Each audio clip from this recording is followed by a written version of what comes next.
All right, what's up, guys? I'm back today, and we're going to be taking a look at the MLB Domination Station. We're going to do a little bit of a tutorial today, right? Show you guys how to set up the Domination Station to attack, very specifically, tournaments using the Dom Station. How to create stacked MLB lineups to take down tournaments using the Dom Station Optimizer. Now, I've been consulting with my boy Scotty Newman, who has been taking down tournaments pretty much daily. All right, Scott's actually joining the staff as well. He's going to be showing a little bit of his technique, but I'm going to teach this to you guys as well. How do you identify stop? Great questions, all top stack. I'm going to show you this, Sam. So that's a really good question right off the bat. But let's start with the basics of how to set up the tool, and we're going to start with the basics as well as some of the why. Why do we stack? Why do we stack in MLB? You can almost go to the archive tool to show you guys. We stack in MLB because every once in a while, the Phillies put up 15 runs in a single game like they did last night, or maybe more. I stopped watching at the 8th inning. Maybe it was more than that, right? And so if you catch that team and you have a giant stack of those players, you're more likely to have a team of players that have all smashed. Right, so when a baseball team puts up 15 runs, that means everybody in the lineup is smashing. We've all watched baseball games, and we see what happens. When the opposing pitcher is imploding, some shit's going down, the other team's going nuts, everybody's getting hits. So the idea is on most slates, a couple of teams will do that. And so we want to set up our mass multi-entry so that we fall on those teams. And hopefully we get the two teams that do it together in the same lineup. And then hopefully we pair that with a good pitcher. And when that does happen, you win a tournament. Okay, so that's the why. It's quite understood that stacking works in MLB. It's a formula. So that's the starting point of what we're going to do and what we're talking about right here. Does stacking work? Yes, it does. All right, now how do we set up the tool to do stacking? So I've got the early slate up here, guys. And by the way, Sam Johnson, how do you identify the top stacks, like top stack percentage? Good question. So I use two methods. Number one, simply looking at the implied run total will give you an idea of which teams are implied to score a lot of runs. So this is from the earlier slate that just started, the early from today. There's 1, 2, 3, 4, 5 games on it. And you can see the Cubs, the Reds are implied at 4.84 runs. You could see the Braves are implied for 4.96 runs, and then 4.64 for the Rays, 4.3, and down from there. Now, we can supplement that by looking at the MLB leverage tool that we have at DFS Army. You want to understand which is the most popular stack of the day. You simply look at total ownership and the biggest number. So Atlanta, it looks like the Braves for tonight. That must be tonight's slate. I can't tell. Here, let's see. Is there a Braves? Yeah. So that is this slate. So you can see that the Braves at 4.96 implied runs correlates with the highest implied ownership.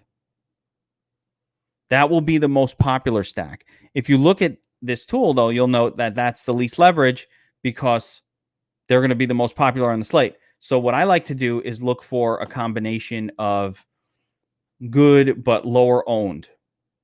So second highest owned team will be Cleveland. Third is Pittsburgh. Fourth is KC. Fourth is KC, but yet, they actually project very well. So this would be like the number one leverage stack. But that's another story. I'm going to explain how to use this. But it's not such a complicated science.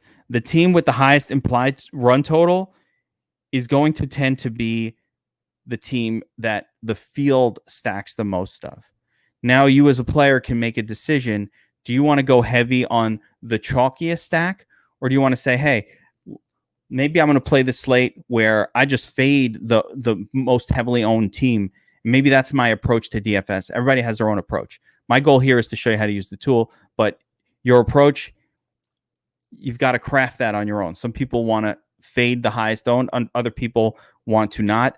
I'll explain to you a little bit of how how it's done, but you get to make the decision on how you want to approach it from a DFS perspective, right? So let's take a look. We're going to make the screen really big. You don't need to see my mug. We're going to take a look at the Domination Station Optimizer here, and I'm going to show you the basics of how to set this up. So, of course, you've got your optimization settings. These are the basics. How many lineups are we making? So for the purpose of this demo, because we don't want to waste too much time waiting for lineups to be made, let's say we're going to make 20 lineups with each run. Simple. None of these things should be messed with, the rest of it. I do always use tournament mode, and I tend to use 3 uniques in MLB. So we'll set that up. We can go browser or server. I have not really discovered where server is faster than browser for this specific sport for whatever reason. So, that's the one thing I might change here and there. Eventually, we're going to jack up the randomization. I like to use as much as 25%. We could just set it there right off the bat, 25%. The reason we use randomization in MLB is because and it's such a high number is all of the projections are really similar in baseball, and projections are not super accurate in baseball. So that really is the more important key thing to it. Projections just aren't that accurate for baseball. So throwing a randomization on it will help diversify a little bit. Another thing that I tend to do, I don't like using number 9 hitters in my stacks. I don't really even like number 8 hitters, but I uncheck the number 9 hitter. That's just a personal thing that I do. I don't mind even unchecking the 8th place hitter as well, but sometimes that won't leave us with very many cheap options. The cheaper guys tend to be here, but I just don't want a 9th place hitter, mainly because those guys get 1 fewer at bat. All right, so let's talk about how we set up stacks. So the stacking system that you want to use is called MLB team stacking. Do not use this one. This is what we want to use. Okay? Open it up. The first thing you see here is a number of different stack types. 3-2, 3-3, and a percentage number underneath it. So what this is asking is, how many of the lineups that you're about to create do you want to be with a particular style of stack? Now, if you guys have questions, ask. The most popular stack, I must be looking at DraftKings. Yeah, this is DraftKings. So you have a few different stack types you can go with. There's the 5-3, there's a 5-2, there's a 4-3, and a 4-2. I like 5-2 on DraftKings personally. What essentially that does is it gives us a 5-player stack on our primary team, stack 1, and then just a 2-person stack from the secondary team, stack 2, and it'll allow 1 floater player to find his way in there that's not part of a stack. Now, if you want to work with 5-3 stacks or 4, I don't really like 4-4. If it's FanDuel, I like 4-3 stacks. FanDuel doesn't allow 5 players from 1 team. So again, it leaves us with a primary team, 4, secondary team, just 3, and then 1 player that's a floater. The reason you like that is because having that floater player allows the tool to grab, like, let's say there's this incredible value guy, like a guy 2K hitting 4th for like a team that's good. He just came up for the mine. I want that guy in my lineup. He adds affordability. There's always a player like that. So there's always some special value players or a few of them. So I want to have at least 1 floater in my lineup, open space, especially the fewer it is, but also allows the math of creating lineups to work. Because when you set up a restriction like a 5-3, you're really telling the tool, like, you better damn well figure out exactly the perfect combination with these pitchers and all this, and where you spend as much. It's going to force like a shitty player in your lineup because it doesn't have the leeway. So 4-3 or 5-2 is what I want to use. For the purpose of this video, I could set them up 50-50. I could do half at 4-3. I could do half at 5-2. So let's just run it that way. No big deal. But again, my general approach on DraftKings would be to go 5-2 and use 5 of this stack. All right. So that's number 1. Now, we're not finished yet. Technically, at this point, though, you can run lineups if you want, but we haven't done any customization. Let's see what the lineups look like right off the bat. So I just ran it without selecting teams, without specifying anything.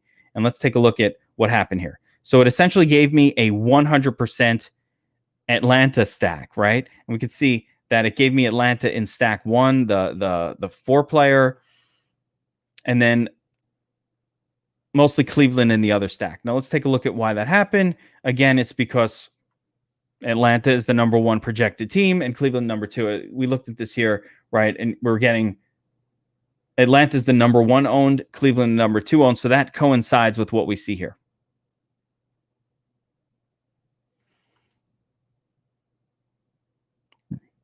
How do we identify? All right, randomization. Do not leave it 0%. No, I mean, you can, Chad. You don't have to use randomization at all. But in MLB, I like to set it around 20% because, again, you know, projections for MLB are way less accurate than something like a sport like NBA, where your 20% would be massive for NBA. For MLB, you know, you could leave a lot of randomization. We really want to let the stacking itself power the lineups much more than specific projections for one player versus another. Bill's asking what the best stack is. You know, I just went over that, Bill. So I like 5-2 on DraftKings. I like 4-3 on FanDuel. As far as what the best is, you know, all these different stack types can work, but it's more important that you are stacking. Now, again, I like 5-2 because I want to make sure that from the primary team, I get as much as possible. So you just saw me run a run of 20 lineups. Actually, I see how quick it's going because this is a smaller slate. So I'm gonna increase that to 40 lineups and see what happens. And then I'm going to show you how to really set this up to actually make lineups. All right, so I set it to 40 lineups, and you're seeing still I'm basically just getting Atlanta and Cleveland. Those are the 2 prime teams today. Those are the 2 teams that stood out. They're the chalkiest teams. But as my boy Scotty Newman, who's been winning tournament after tournament, has explained to me and to a lot of you guys how he does it, part of the deal with MLB is you never actually know which team is going to go off. So you kind of want to get a little bit of exposure to all teams when you're MMEing, especially if you're going to make 150 lineups. So this is where your personal tolerances come into play. This is where you're going to use a little bit of your own concepts and also combine that with some of the stuff you see from the coach's notes and the tools at DFS Army. I already showed you the leverage tool. The leverage tool shows you the total ownership of a stack. So again, when you see the highest, Atlanta 177, that indicates Atlanta will be the most stacked team on the slate, followed by, here we go, second highest Cleveland. You've seen that play out just now. There he is.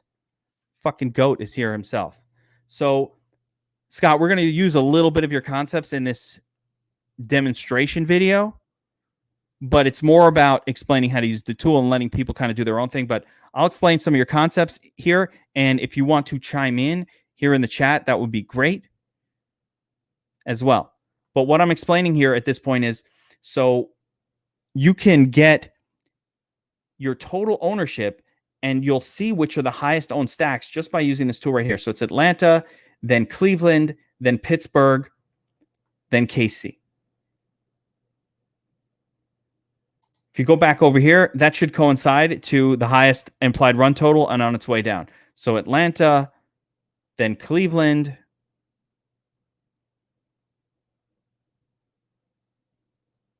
now, interestingly, Cleveland does not have an implied run total that's very good. I'm assuming that that stack is popular because the players from Cleveland, and Scott is a Cleveland guy and who've played the slate, you'll let me know. I'm assuming that Cleveland is a high-owned team this week or today because they're just cheap. That must be it. Must be a value there. Let's see here. Why is Cleveland so popular? Yeah, points per dollar. So the reason Cleveland is because the average salary is so cheap per player that Cleveland became a value play, and so it's just popping on the optimizer. That's one of the reasons why you see heavy exposure to a team. In this case, if you take a look here, the average salary for the players in the stacks on Cleveland is the cheapest on the slate, so that team is popping. But I would argue that's not a team I want a ton of exposure to with this low team total. So that would be a team I'd be looking actually to fade a little bit in tournaments. Sorry, Scott. For fading your home team, but that's a team I'd be looking to fade. Cleveland popping massively in stacks, but only a 3.86 implied run total. That's not a good combination. So let's see what plays out on the slate. But that would be my initial sensibility. Again, back to the leverage tool, Cleveland second highest owned. Then we've got KC, Rangers, so on and so forth. So with that being said, we want to control stack one first and primarily. So I already said Cleveland is a team I actually think I want to fade on this slate. Now, that's me making an editorial opinion. You don't have to do that, but I'd probably fade this based on them being high owned and having a low implied run total. I would fade that. But we go through the teams and we say, all right, let's set up our stack percentages. Now, if you're MMEing, you really want a taste of every team, especially in your primary stack. You never really know which one's going to go off. Now, you can use a sliding scale. You can use the leverage stack tool. So I might use the leverage stack tool and say, okay, KC grades out really well. They're not going to be the highest owned. They're going to be on the lower end, but they rank number one overall in terms of the grade and the leverage on the field. They're a high owned team, but not the highest by far on the slate. So in that case, I might start and go, all right, that they're the team that I want to be my highest owned team. Scotty will tell you, and I imagine if you played this slate, here he goes. He's going to throw the rankings in there. I'm assuming Atlanta would have been your top team, and maybe you're going to have like 25% exposure to it. So you might go like 25% Atlanta, and we might go,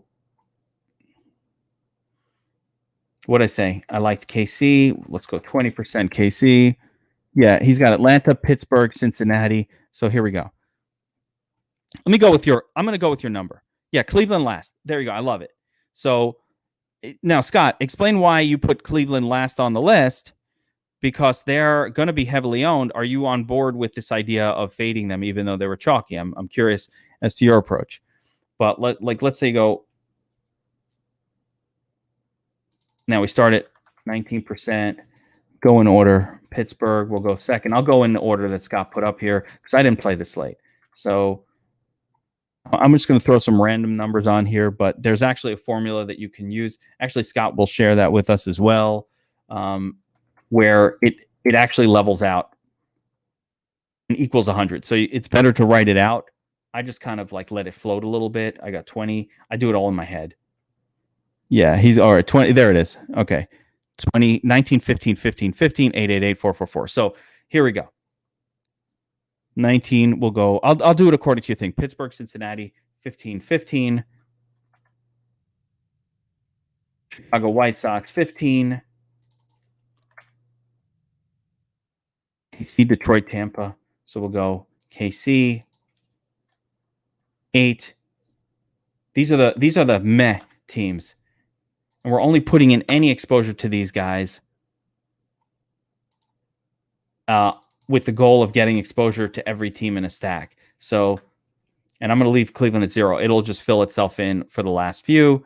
Actually, let's level this out to 100 lineups and see how that goes.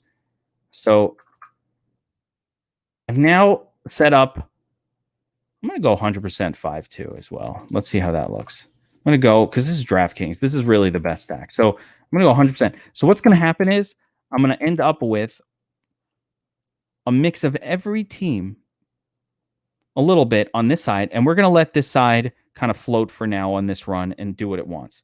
Again, I'm going to remove 9th place hitters. I don't like 9th place hitters. And the next thing we got to do is just see if this works. Hey, I'm looking at the speed. Pretty good speed.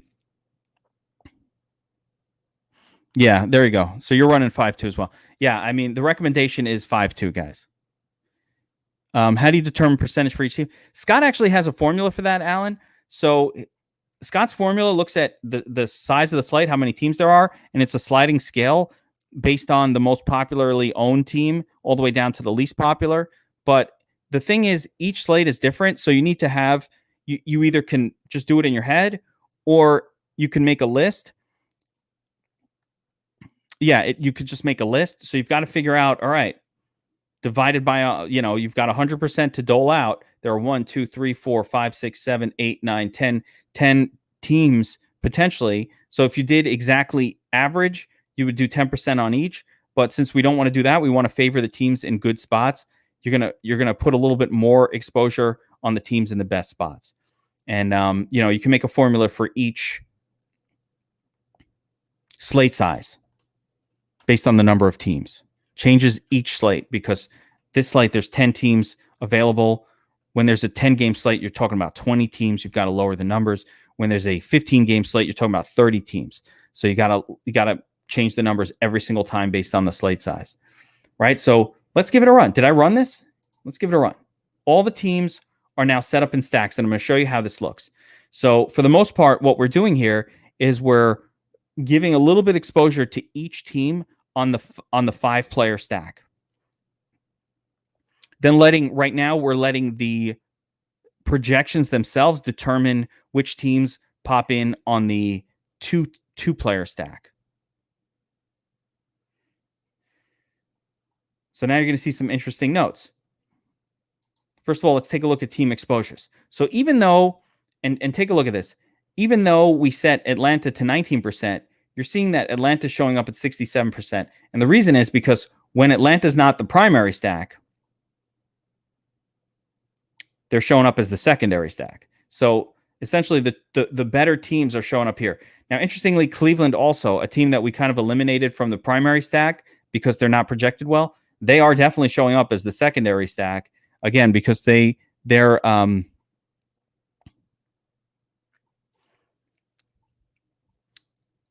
value team. I'm going to limit that. So my next move for me is I'm going to limit team exposures in the secondary stack. Let's call it 25%. So I'm going to set a max exposure limit of 25%. This should give me a better mix of secondary teams in my stacks. And let's run it again.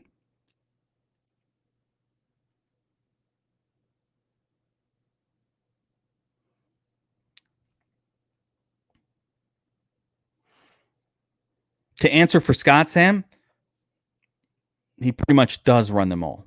But yeah, there it is. He does run them all, but the difference is those last crappy teams you might be only getting 1 or 2% or 3% of. Yeah, if you have percentages for tonight's main slate, yeah, I mean you can pop them out here, Scott. And I'm doing this on this slate because we have completed lineups, and it's just easier to run, quite honestly, on a smaller slate for demonstration purposes. But yeah, and that'll happen. So again, I just did another run, and look where I'm at, guys.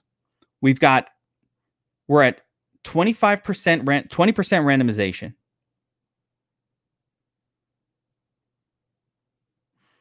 $100 lineups, 3 uniques per lineup, very important. Now coming down over here, I'm at 100% 5-2 stacks. Yeah, the reason Cleveland's popping, Steven, and this is important to take note of, it's because the Cleveland players are just generally cheap.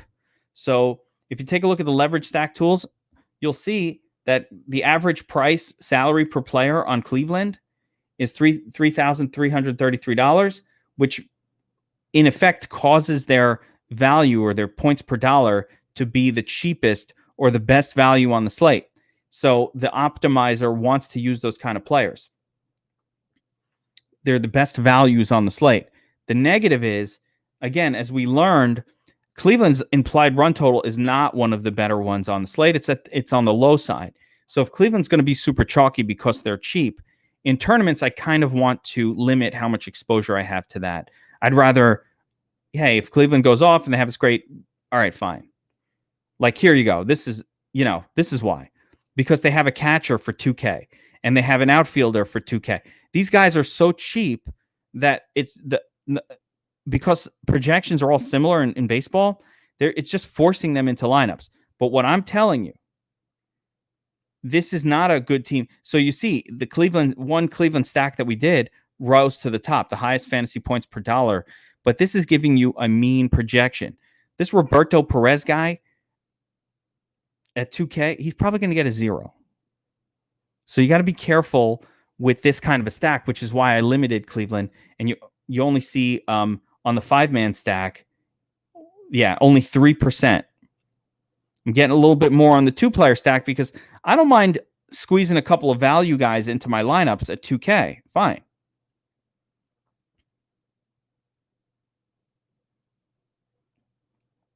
I don't mind that. But I don't want too much of it.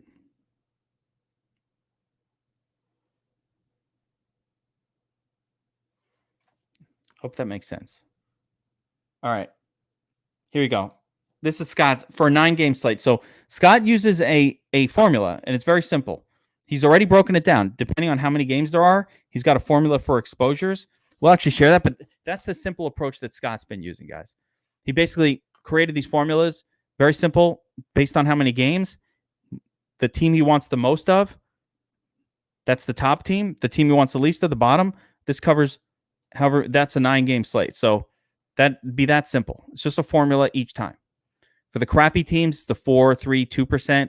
For the exciting teams, 15, 12, 8%. What that does, and it's a really positive thing to do in general, is it gives you a formula that you repeat every single slate. When you're doing things in a formulaic way, that's how you win tournaments. You take your own process out of it. Scott's formula works based on implied ownership, where he goes by the highest implied ownership team and kind of puts that as the best team and then works its way down. In general, you could figure that out, again, by using the leverage tool and just checking out which teams will be the highest owned.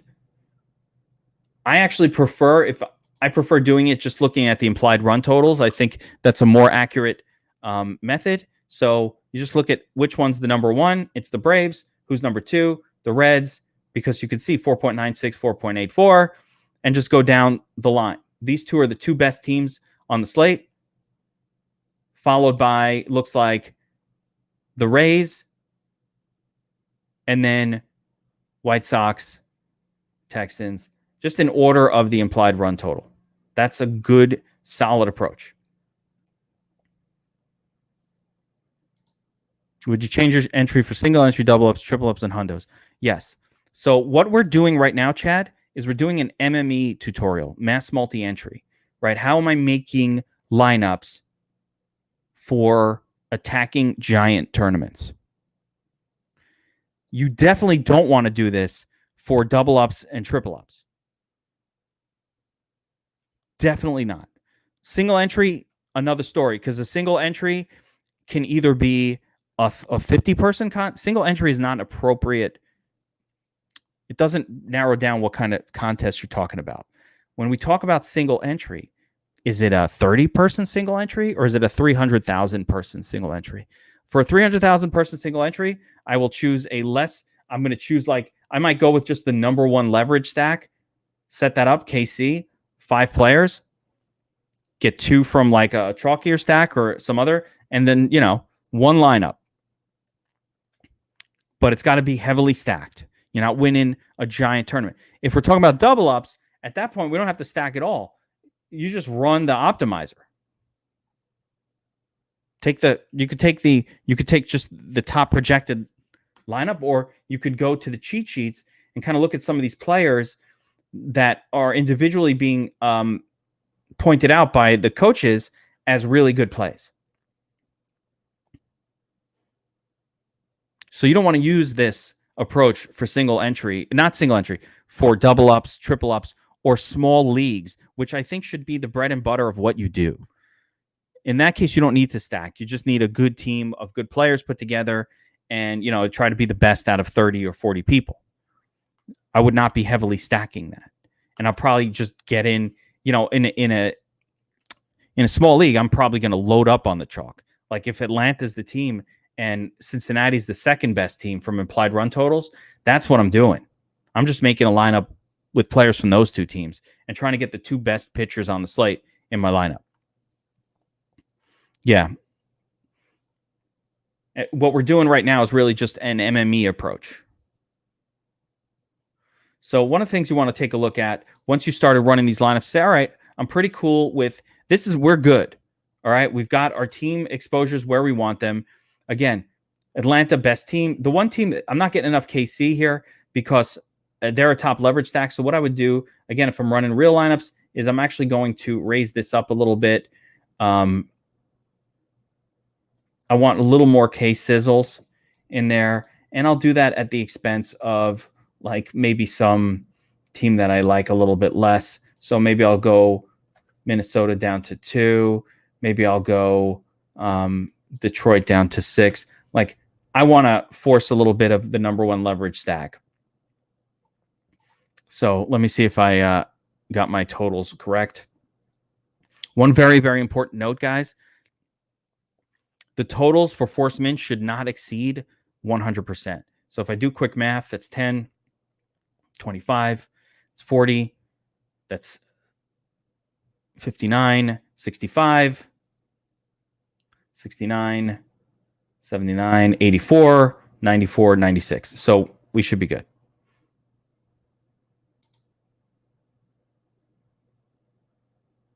Yeah, raised up my K sizzles a little bit, which is where I want to be. So you get the idea. Now the next thing is controlling for exposures. We've got our teams. If we ever want to specifically limit a team even further, we can use this and just say, you know what? Let's say you didn't like Cleveland, you want to really not have too much of it. You can set a max limit lower than what you're getting, and that will lower it.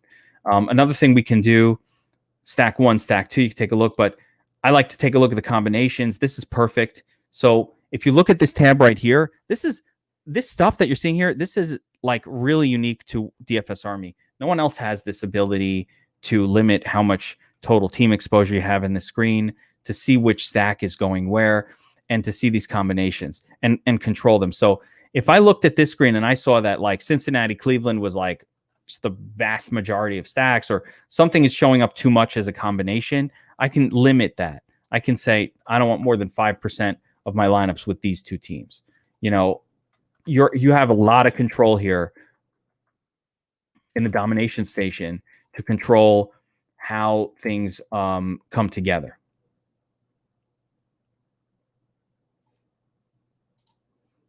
Guys, hit me with questions when they come up, man. This is your time. This is a live tutorial. So don't be shy about hitting me with questions on this. So the next component of setting up your lineups using the Domination Station is going to be taking a look at the pitcher. And, you know, are you comfortable with your pitcher exposures? If you're not comfortable with it, you're going to set max limits. So let's say I don't have any opinions on the pitchers on the slate per se. I don't have any opinions on them. I see Sonny Gray and Lance Lynn are projecting really well. They have very good ratings. They're probably the best pitchers on the slate. That's fine. Let it roll. If you want to force exposures to other pitchers, you can do that. I know Scott, in our conversations, if you're using that method, he just lets the pitchers be determined by the projections themselves. That's fine with me as well. If you want to control for it, you can always send a max limit. So you could say, I like Lance Lynn, but I only want 40%. I like Sonny Gray or Michael Pineda, but I only want 35%. I could set a limit of Sonny Gray at 60%. And then if I run this again, you're going to see that I'll just get more of these other guys. So take a look here, and I'll just get more diversity. Alan, I am not the guy that's not something I'm going to help with, right? I don't look at MLB stats personally. That's for the coaches, the MLB staff. If you're asking me what I would look for, I like pitchers who get a lot of strikeouts, and I like them going up against teams that strike out a lot. It's that simple. I'm looking for pitchers that strike out a lot of batters, and I'm looking for those. Yeah, the Carnage Report. There's a lot of tools here that will help with that stuff. My focus is how to use the Domination Station very specifically with this video, just how to set this up. The key is setting up your stacks. But again, the very basics. Yeah, that's right. Yeah, last night Scotty and I both went 80% DeGrom and hoped that the weather would comply, and it didn't. So that's how you lose a lot of money, by the way. But in general, I want pitchers who get a lot of strikeouts going up against teams that strike out a lot. Normally, the projections vet this stuff out.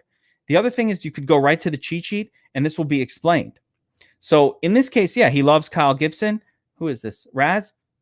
Raz is the GOAT when it comes to this stuff. He's breaking it down. Just use the pitchers on the list.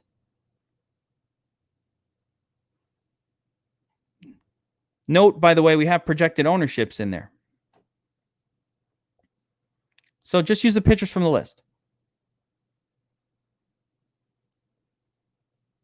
Or you see, when you let the projections drive it, it usually tends to be about the same. So there we go. Guys, that's it. We just ran 100 lineups.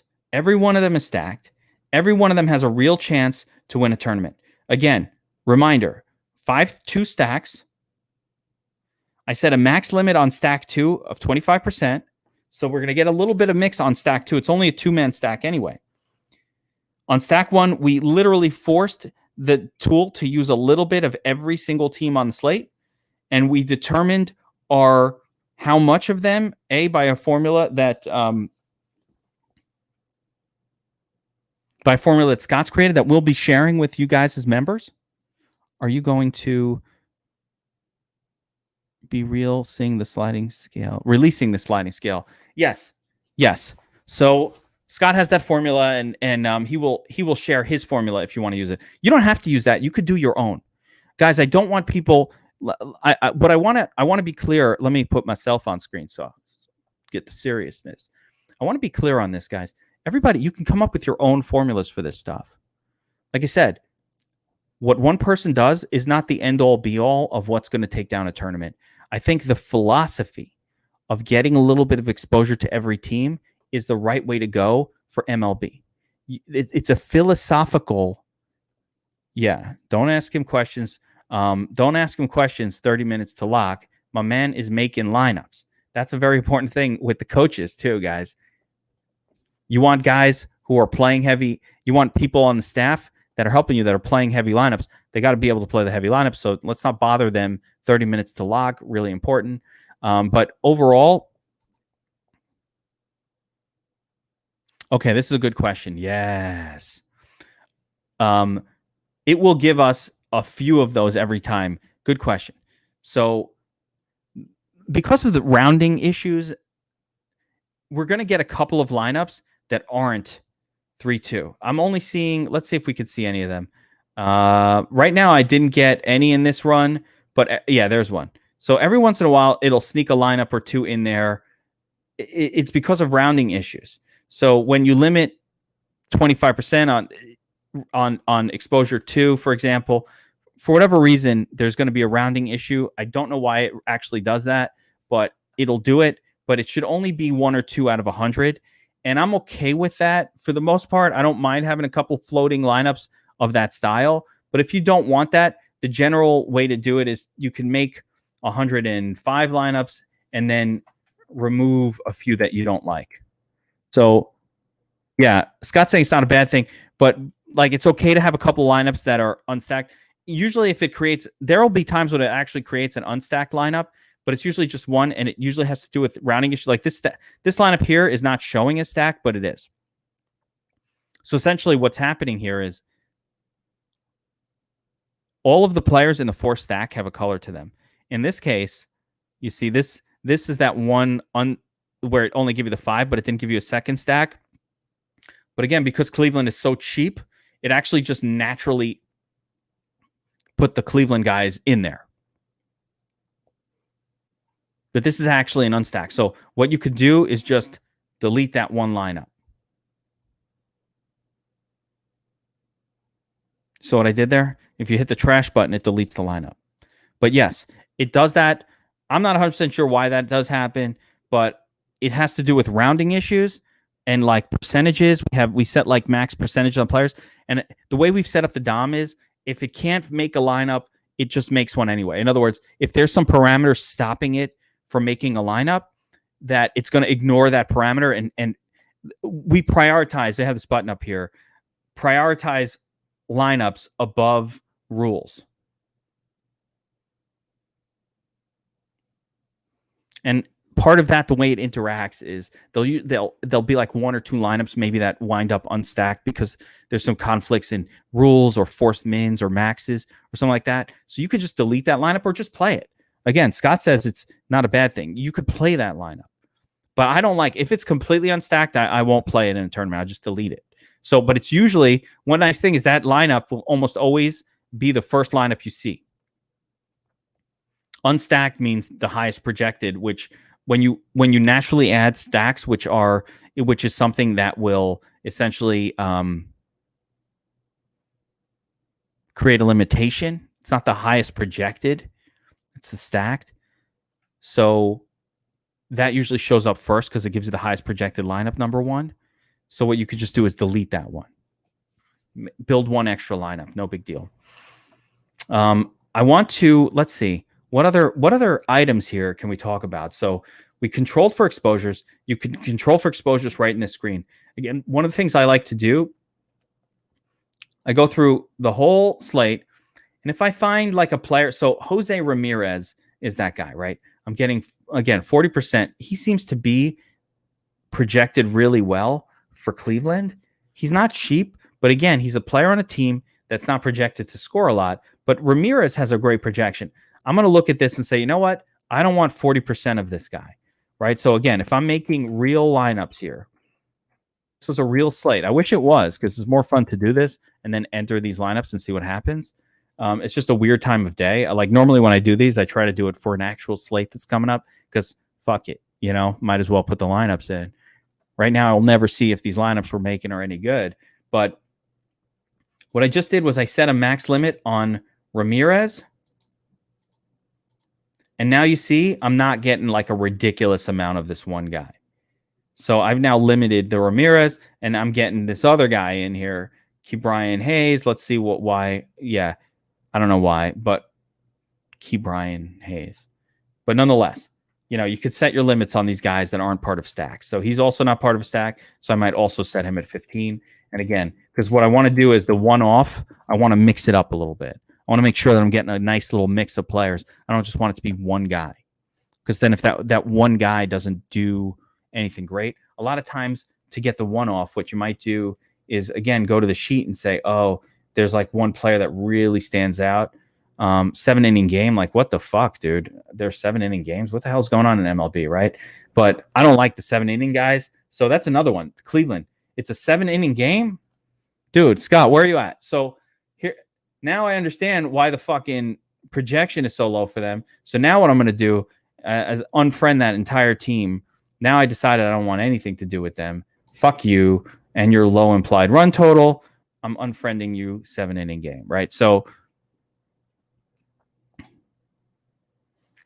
how to use the DS to do a back test, dude. That's not off topic at all. It's very, very important.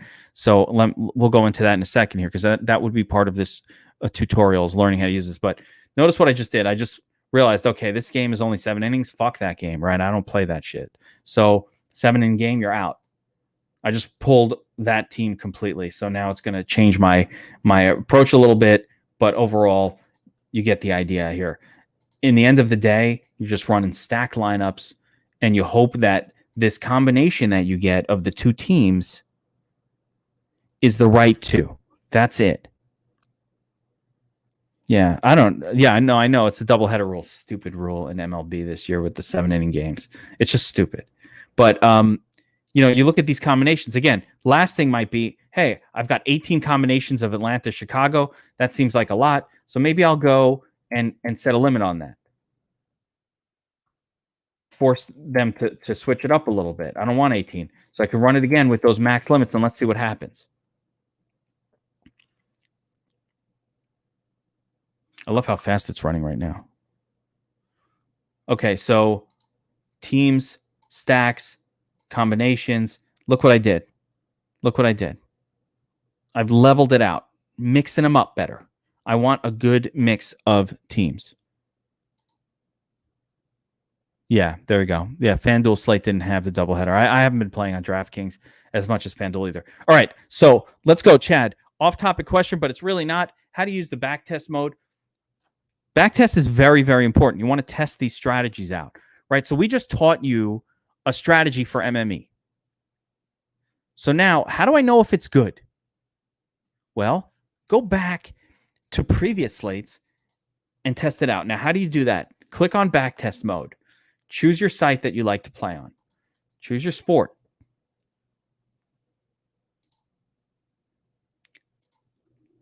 let's take a look at last night, the main. Now, I don't have when one of the nice things about backtest mode when it goes in, if your settings are still in place, you can actually just reload the settings that you used, right? You could just reload it. But and this is a giant slate. It's actually going to be very difficult for me to actually do a back test. What I do, so I brought up FanDuel. Again, we talk about this all the time. We like 4-3 stacks, right? Last night, Scott, I think it was. Let's show what would have happened. We loved what was it, Philly last night. So let's go 30% Philly. I can't redo this whole thing. The numbers aren't showing up for me, but this would be the idea. Like set up a back test, go back and do exactly the same things you were doing the night before. We could go right through it. We could be like, all right, which teams do we want a lot of exposure to? We got Philly. We've got who are the high implied run total teams. Let's just do this as if this didn't happen yet, right? So here, Texas. We got who else is over 5? Here we go. San Diego. I'm going to do kind of like a basic version of this.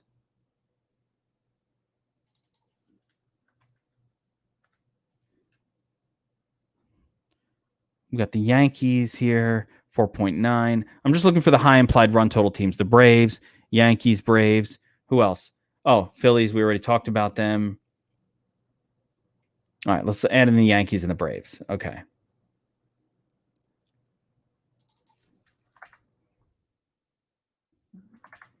I'm just trying to do this a little bit like a quick version of it, right? So we're going to force some of the best stacks from last night into a lineup. And again, I'll set the stack 2 exposures. A lot of teams here. I'll set it to a max of 20%.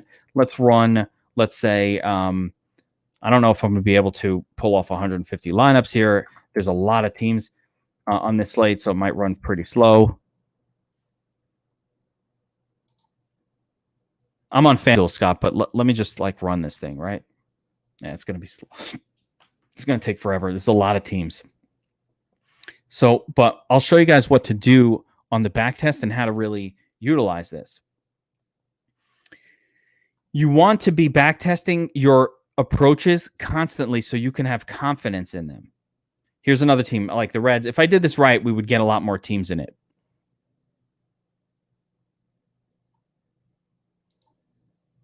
And again, Harrison, I mean, definitely go back to the beginning of this video where we talked about how to choose your teams. But if Scott is sharing his formula with everybody, he uses an approach of using every single team in the big stack at least a little bit, couple percentage points for making 150. But my secondary thought would be just use the implied run total number. The highest is the best. So, oh, there we go. Toronto last night was the best team of them all. So to stack, I didn't even include them. There we did 50. Did I include Toronto? Yeah, no. So Toronto would have been the best one. I'm actually going to add them in here because they have the highest implied run total of the slate yesterday, right? Yeah, we need that one in there too. So let me add Toronto and we'll run this thing again. It didn't take too long to run 50 lineups. So let's give them 15% as well. Let's see if this if I overdid it here. We'll try to go to 100. And then I'm going to show you how to actually use this to see.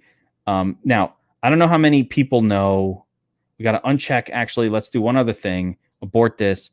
Uncheck DeGrom. He did not play last night, right? So we know this Mets game never happened. So we want to remove this game. We can't judge ourselves based on, a weather situation. So let's just get rid of that one. I'm going to run 100 lineups, and let's see how well we could have done last night just doing this method. And again, keeping it really, really simple. One of the nice things about now, does anybody know, guys, while you're out there, does anybody know what kind of score it would have taken last night on DraftKings to either win a tournament or be at the top? Check your history, let me know. Like, what score did it take to win like a small contest, a big contest on the main slate last night? If we have that number, we can actually judge this even better. So see if you could figure out, if you can go back to your history from last night, if you played MLB on DraftKings. And let me take, I should be on the screen here. Let me let me know what kind of score would have won a tournament. And what we can do is compare what we're getting and then adjust our approach to see, all right, what group of settings, what mix could I have done that could have potentially gotten me to a nut lineup or close to it. So here we go. We ran 93 lineups. Great. Our teams, we got a lot of Philly, we got Atlanta, we added our Toronto, some of the better teams, right? Let's see the combinations, whatever. Now let's take a look at what our final scores look like. So let's sort by final fantasy points and see what it led to.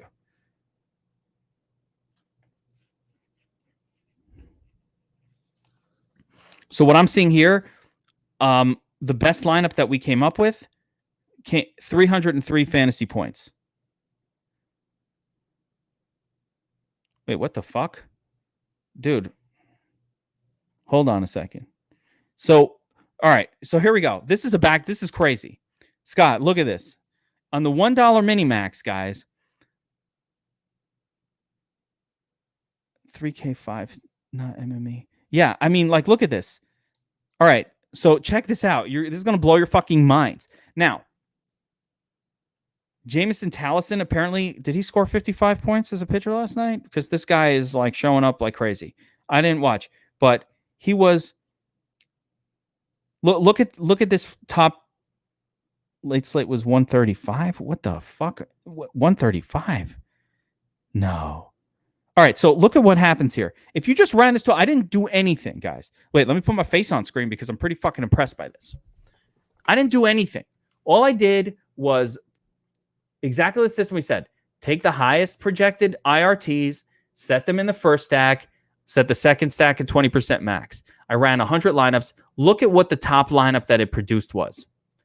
Scored 303 fantasy points. Okay? Now, this would have blown away every tournament last. I did nothing. You just watched me do it. This score blows away every GPP last night. Wins the million. I ran 100 lineups. Did nothing. Okay? The second best score, 290, 270, 271, 271, the final. All of these are tournament winning scores.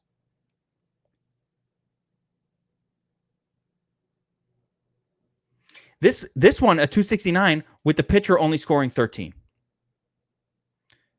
So if you got Yankees and Philly together last night in a stack,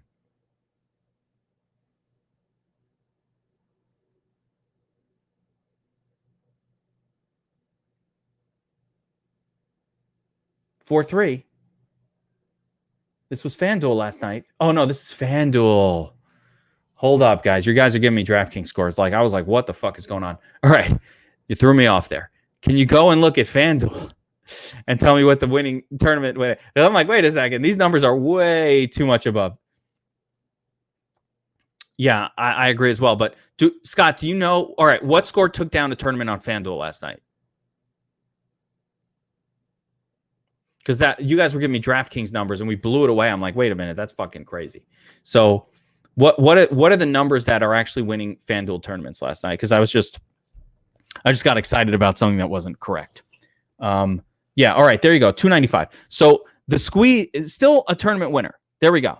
Good, thank God, because I got excited. I thought over nothing. So the best lineup we produced here. The rally was a 303. Okay. 0.9. 303.1. So look, our best lineup, 303.9. It wins the rally. It wins the 100K. And we didn't do anything. All I did was fade the one game that was a weather game. And we weren't even using players from this game. We were only using the pitcher. So essentially all it was fading the pitcher. All you needed to do last night was run the Dom Station. Guys, are you seeing this? Is this blowing your minds the way it's blowing mine? Now I understand, Scott, how you fucking win in tournaments every night. Simple process. Let the Dom do its work. I didn't set any exposures. It just gave me the pitchers it wanted. Now, interestingly, the Dom Station kicked out this Italian guy at 51%. Even though he was a low-owned guy. So it knew what the fuck it was doing. Trust in the projections. This is it, guys. You want to talk about how you fucking smash? You just observe this and do it on your computer so that you know that I didn't just pull your chain. I haven't tried this. The first lineup it produced was a tournament winner across the board. Not the first lineup, the best lineup we produced. So what's going on here? You can sort after you make the lineups. Instead of sorting by fantasy points, in other words, the projection,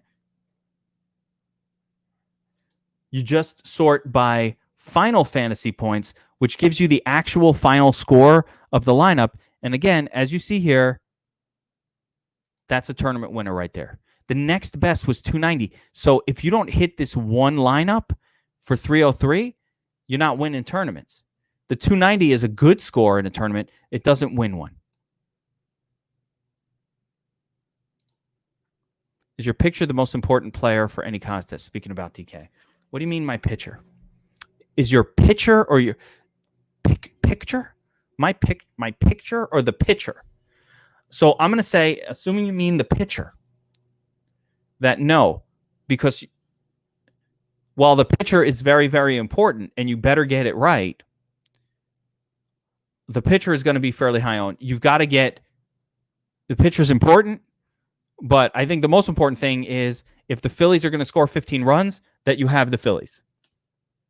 It's that simple. Your stack is the most important because you could have the best pitcher, but a lot of people are going to have that guy. What they don't have are 5 players from the Phillies because they don't. And interestingly, as much as the Phillies scored all those runs last night, it was San Diego. 4 players from there that got there. Now, why that happened, I don't know. But it was the nuts is a 4. And are they cheap? Yeah, maybe it's because you needed Will Myers 38 points for 2,300, and you needed Gene Segura 34 points for 2,800, and Manny Machado smashed. So it was actually the cheapness. I don't know. Gene Segura was the Phillies, man. I don't fucking know. But nonetheless, that's how it worked out. And of course, the one-off, Shuhei Ohtani, we always love him. So, like, dude, fucking nuts lineup right there. I'm just blown away, guys. But more importantly is this. You can go back and do this on every slate. Know what the winning lineup was. Go back another day and test out the approach. Go to the back test. You don't have to do last night. You know what? We can go the night before. Okay? Just go in order. Practice it. The same approach that I just used. Now, I don't know what the nut score was on this particular slate, 705. But again, what I do know is you're still seeing the correct implied run totals. So I can see, oh, okay, this was a slate where I could, the Cubs would be my top stack because they're 5.9. And I'd work my way back from there. All these high-scoring teams, Angels, Red Sox, lots of high-scoring teams on this slate. So I just probably get a lot of exposure to all of these high-scoring teams, again, in order of the implied run total, and do the same exact technique, 4-3. Go back in time and do this over and over again. Because when you back test, it gives you confidence in your approach that you're using.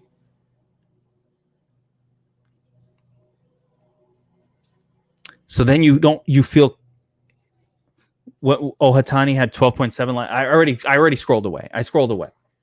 Cara Mascara. I love it.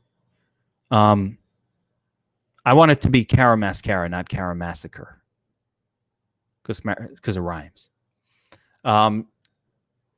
So I already scrolled away from that, but nonetheless, whatever it was that led to the tournament win, you saw it on screen when we did the back test. Same approach that we just talked about for today. Just do it. Let's see if the settings remain. No, when you scroll away, you have to redo this. That's something I want to change. I want to save your stack settings after you scroll away. We got to get into that. But overall, like I said, you just kind of saw the process.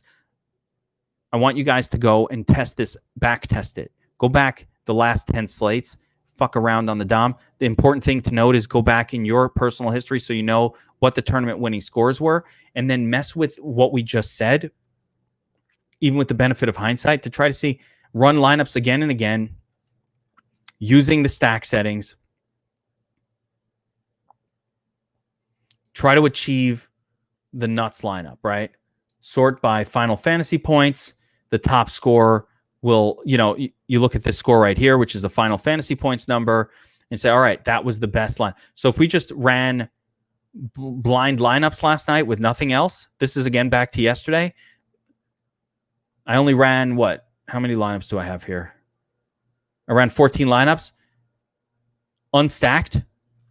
The best I got was 261.4. Let's see if I just ran. I'm going to tell you this should not lead to a nut score, but let's say if we ran 100 lineups unstacked. The question is, unstacked, will we get the nuts lineup? Let's see. With no settings. Again, this is going back to last night's slate. So note it does run a little bit slower when the stacks aren't there because the tool has to do a little bit more work, but I don't want to wait the whole time. I just kind of want to. All right, let's give it 36 lineups. I don't want to wait. I'm impatient. But yeah, no. Still our best lineup, 261.4. So in order to get the nuts, we did have to set up stacks. We did have to use our setting. So our stack setting made a lot of difference here. So I don't remember what it was, but I know that it was the Yankee. What was it? The Yankees? I don't remember. You know what? I've lost my train of thought. It doesn't matter. The point was, we showed you just before, if you just ran the lineups using the method we just talked about, you hit the nuts and you won the tournament last night. That's simple.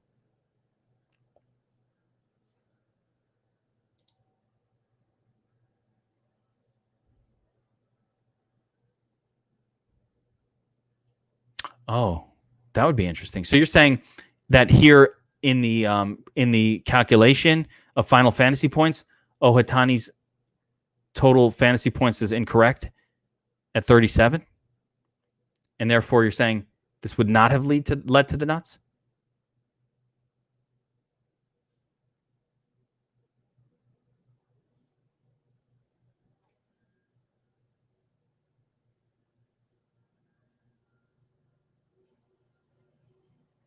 Hold on a second. He pitched and hit last night? All right. I don't know. Nonetheless, that's ruining my idea that running only a few lineups would have hit the nuts. So taking away some of that excitement right there, Kara. No, but the question is, the one that we showed that hit 303 did have Ohtani in it. The nuts definitely had Talion. So Kara's saying that the calculation, that's just a bug on our part. You're saying the calculation for Ohtani's fantasy points is combining pitching and hitting, whereas FanDuel would have only credited for the hitting fantasy points from last night, which was just 12. All right. Well, there you go. So that's a bug. Yeah, 12.7. So maybe we wouldn't have hit the nuts with just 30 lineups. Don't know. It would have been pretty impressive if that just happened. So yeah, it does look like though all the Ohtani lineups are popping because it's showing his score as being better. So thank you for noticing that. That's seems like a bug we might have on the back test mode that we got to get figured out. He's a unique player in that way. It's combining his salary, so that's not ideal.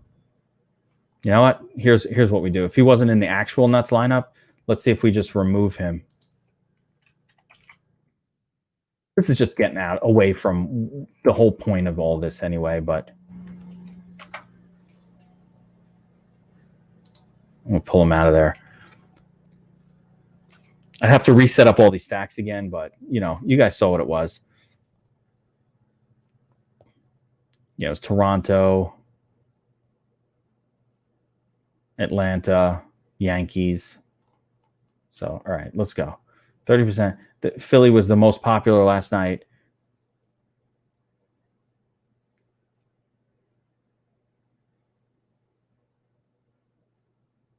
Atlanta, Yankees. I think San Diego was one of them. Cubs.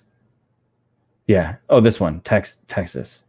Yeah, they're a big projection. So again, let's do this again.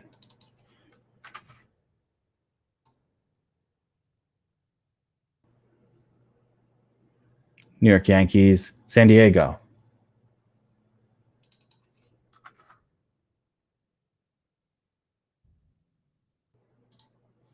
No, it's not. Sorry. No, you're right. You're totally right. All right. So it wasn't as, yeah. No, now I'm curious. Now we've gone away from the tutorial. I'm just curious, like what happens. But yeah, you're right. I know. I don't want to be wrong about that. I didn't know. All right. So what was the other one? San Diego. Yeah, 20%. Yankees. Do I have in here? Let's count them up. 20, 40. 70, 85, 90. No, all right, I'm already too high. So let's see. We got to lower a little bit of this. 20. All right, let's see if this works. And then we set a max limit over here. Let's give it another run. Let's do a normal 150. See how quickly that runs.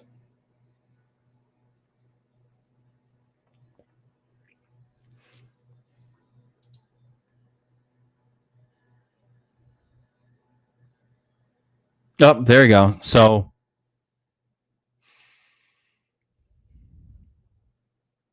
don't want to sleep on any game.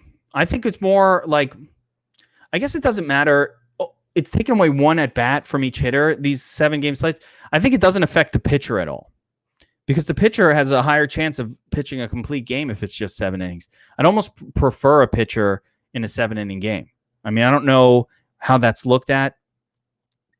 And again, you know, a lot of you guys know I don't play a lot of MLB DFS. This is a time of year when I'm preparing for NFL coming up, and I'm working our tools. And so I choose not to play a lot of MLB because I need that little period of time to get DFS Army ready for NFL season. I go pretty hardcore on NBA, and then that comes to an end, and I just do my weekend sports, my NASCAR, my League of Legends every night, and my my UFC this time of year. So I don't like to do, Scott knows this too, I don't like to do a ton of baseball myself. So I don't stay that up on like what happened last night or on any particular slate personally. But yeah, how many pitchers I feel like if you're over 5 innings, you get the win, but you can get the complete game bonus at 7 innings.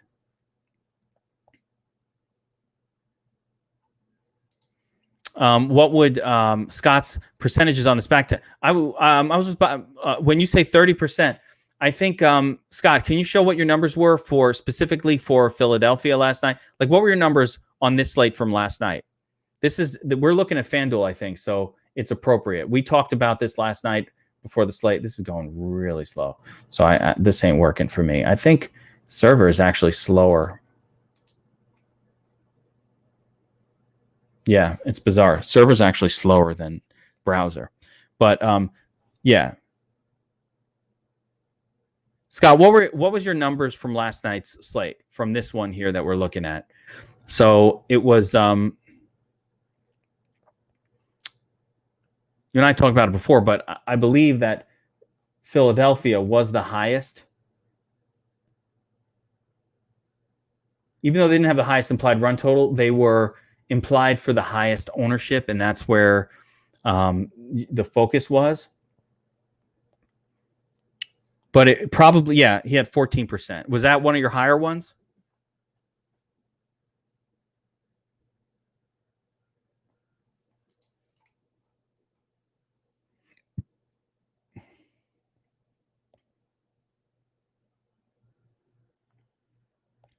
Their implied run total 4.97.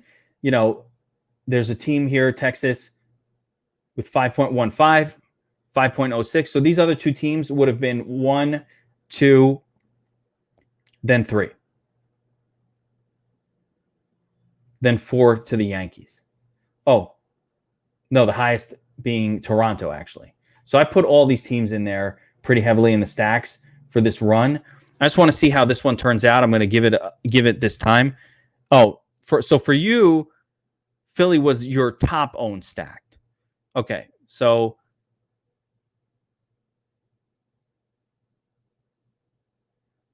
why were they your top owned above Toronto and some of these other ones? Were they like the highest implied ownership on the slate? Because there are other teams with higher implied run totals last night. And it might have been that the Phillies were a combination of high implied run total and reasonably priced, which made them the highest owned projection.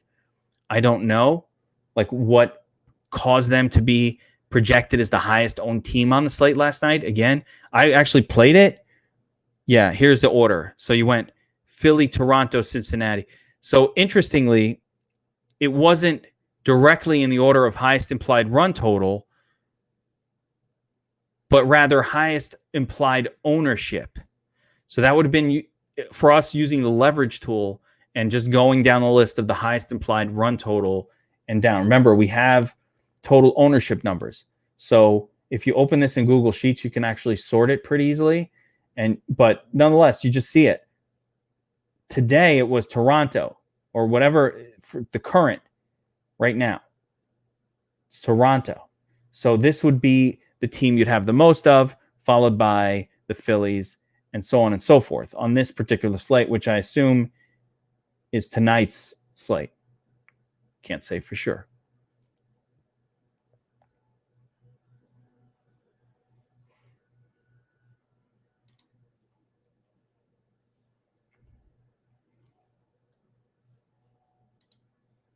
Yeah. So it was Philly. And now again, you can choose when you're doing this to go with the exact formula, which is mixing every team in, or you could say, hey, you know, the way I'm going to do this is I'm not going to use every single team. I'm going to drop like some number of them that I don't love and put a little more exposure onto the ones that I like a lot. So there are more than one ways to do this. You might go, all right, I don't want to, you know, if you look at this, let's go back to those numbers that were posted before. Where is that?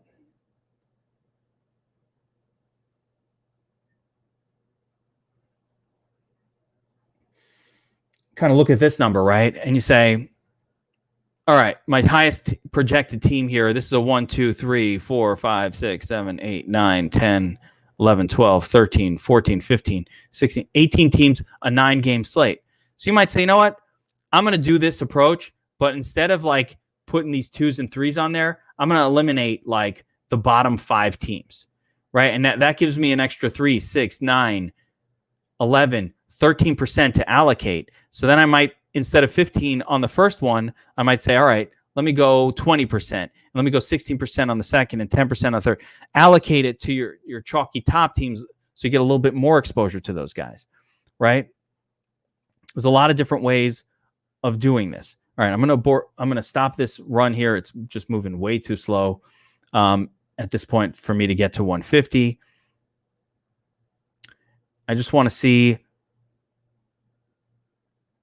where we got to. So, all right, in this case, and I removed Shuhei Ohtani, 246 is the best lineup that we've created so far.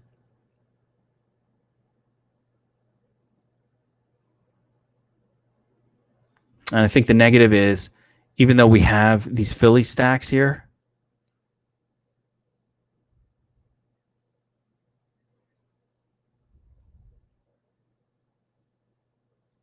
did I set up stacks at all? Oh, of course, I forgot to set up my stacks. Well, that'll do it. I'm like, why the fuck was this running? So ignore what just happened. Let's do that again. I'm like, what the fuck is going on here? We actually just ran a bunch of lineups with no stacks. So I guess what my takeaway from that was, unstacked lineups definitely don't get you there because we just ran a whole bunch unstacked, didn't get anywhere.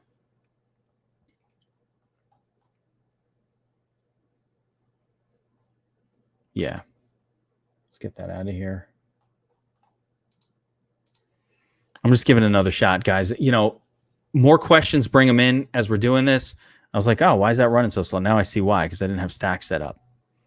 That's what happens jumping back and forth between slates and trying to go back. So, yeah. Now, Scott, I would argue that in a slate like this, he he's going to be. We're going to have a tool for it. Scott, we're just bringing him on board as a staffer here. So we'll have a spot on the list or in the coach's notes specifically for Scott. We haven't quite figured it out yet, but I mean, it's really just the scale. In the end of the day, what he's posting is the scale that he's come up with. But I would argue that the scale is less important than the philosophy. You're just going to scale your way down from the highest owned team in terms of your exposure settings down to the least. I would argue, for example, on a giant slate like tonight, where this is a giant slate, one that's showing on screen, I would just eliminate all the ones and the twos and then just apply that to the top group. So I don't mind either approach. There's an approach that says, hey, get a little bit of every single team.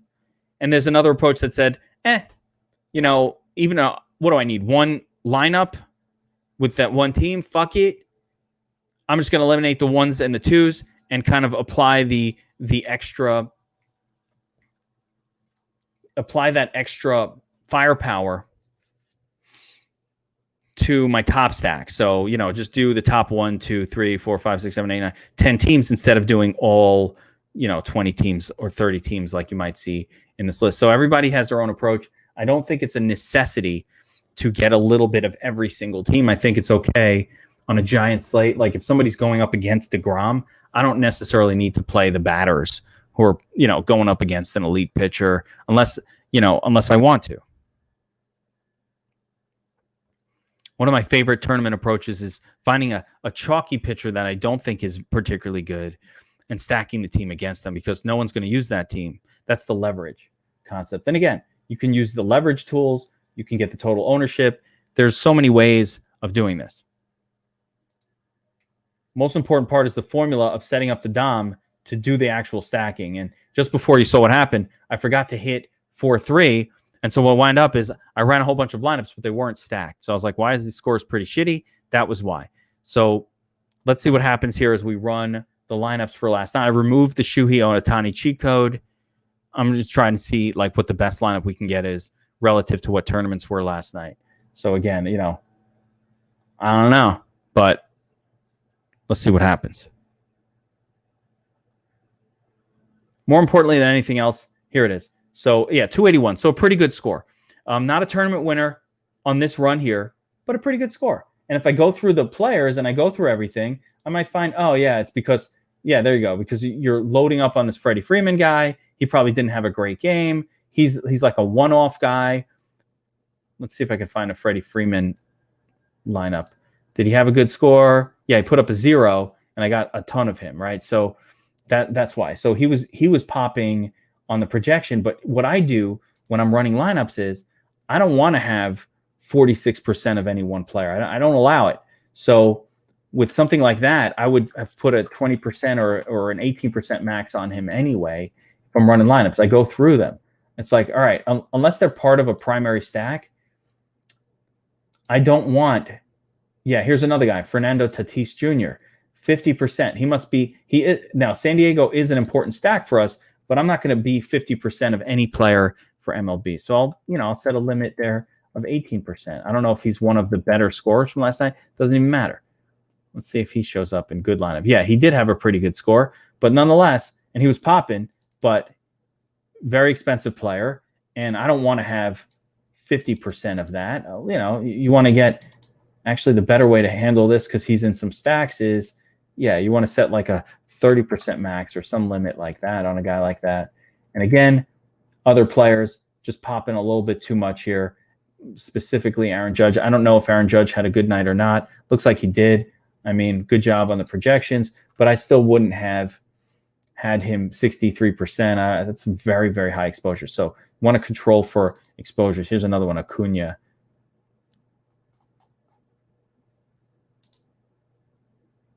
Why is Atlanta popping so much last night?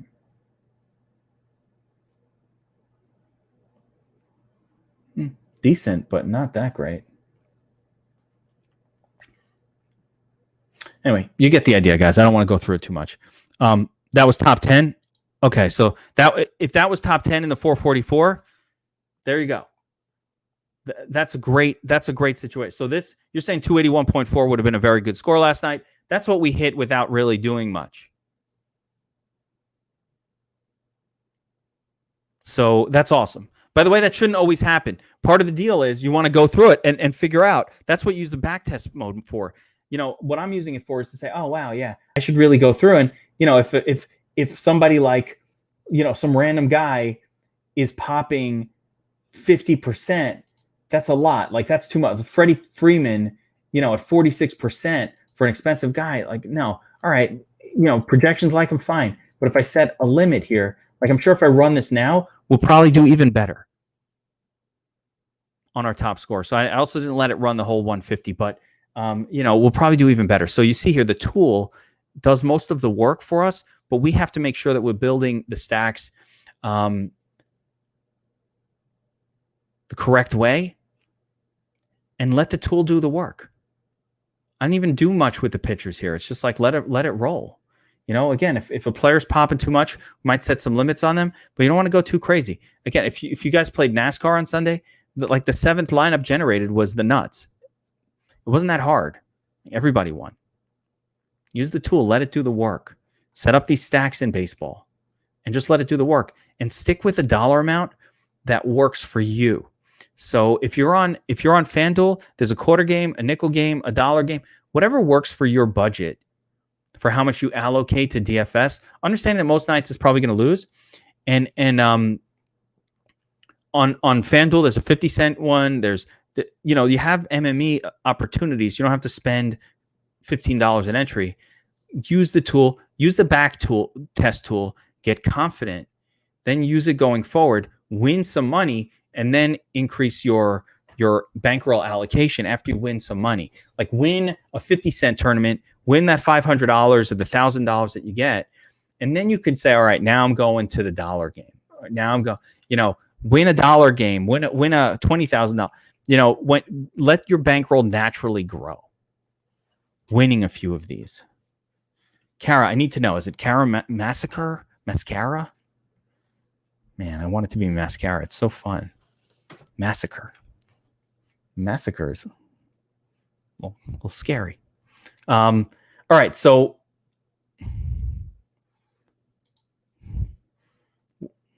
let's take a look at what we got. All we did was limit Freddie Freeman. Let's see if we got our better. There we go. Here we go. Look at that. 310. So what did it take to get to a 310 score and win every single tournament last night? This does not have the Shuhei Ohtani cheat code in it. This doesn't have it.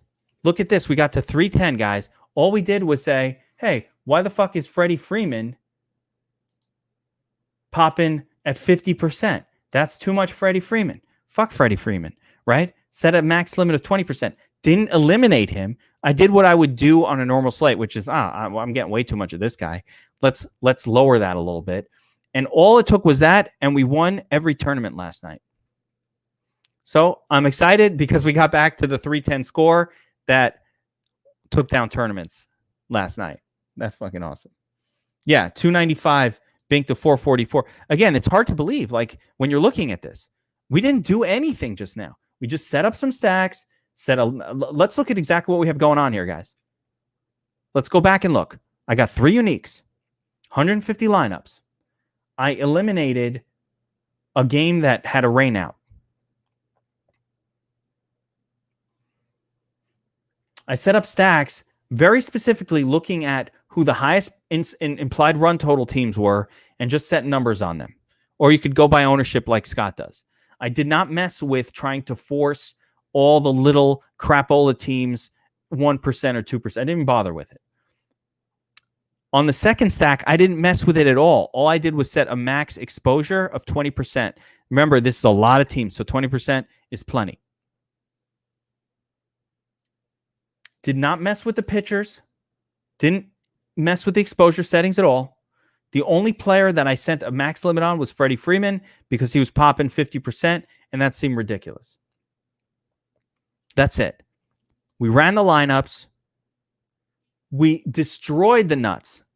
First place solo.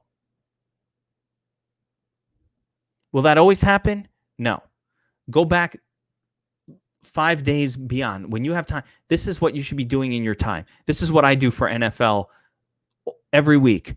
I spend a lot of time back testing, going back, looking at my exact settings, looking at what I did, what could I have adjusted, where could I have changed an exposure or two to hit the nut. It's much harder.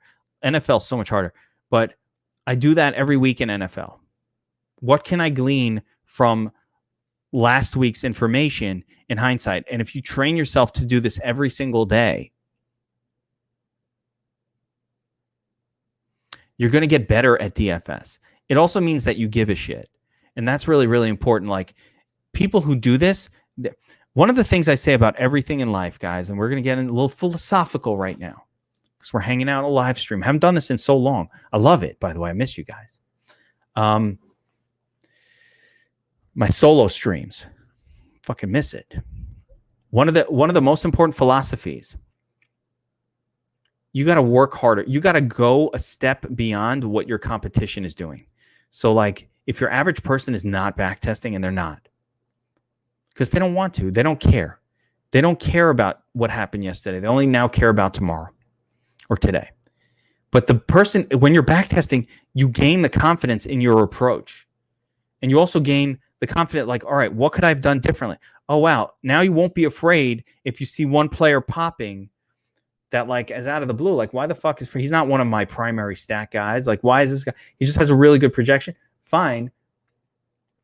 I don't want to take him down. The projections love him. I don't want to eliminate him. But I don't want to have 60%, so you can set a max limit on a guy. Run it again. How much of this James Talion did we get when we ran it? Okay, so we ran it raw. We end up with 30% James Talion, who was the GOAT last night.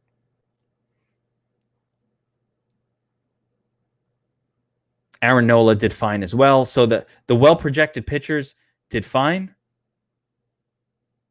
Wainwright, not so good. Bassett, not so good. Only projected for 0.051 exposure, so probably very cheap. Oh, no. Expensive and shitty. Well, projections were right in the sense of the ownership projections here. You know, you might have seen this and been like, I don't know if I want to have very much of this guy at 0.51% ownership. So you can look at stuff like that. One thing I also think I would have done, and I don't know that this would have been a great move, but I mean, I don't think I would have allowed 65% of Aaron Judge. Just keeping it real.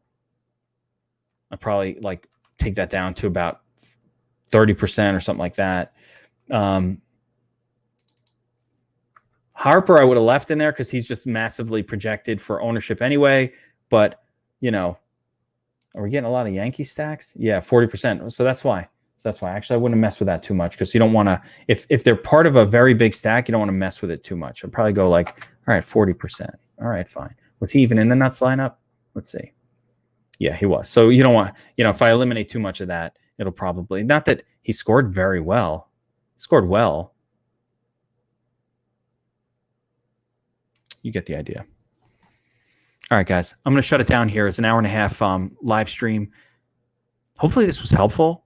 Not just, I mean, this isn't a tutorial at this point. This was really like just a hangout sesh, but we learned a lot, back testing, how to set up the DOM, why it works, and why it's so important. Go back and test these things before you actually put them in place so you have confidence.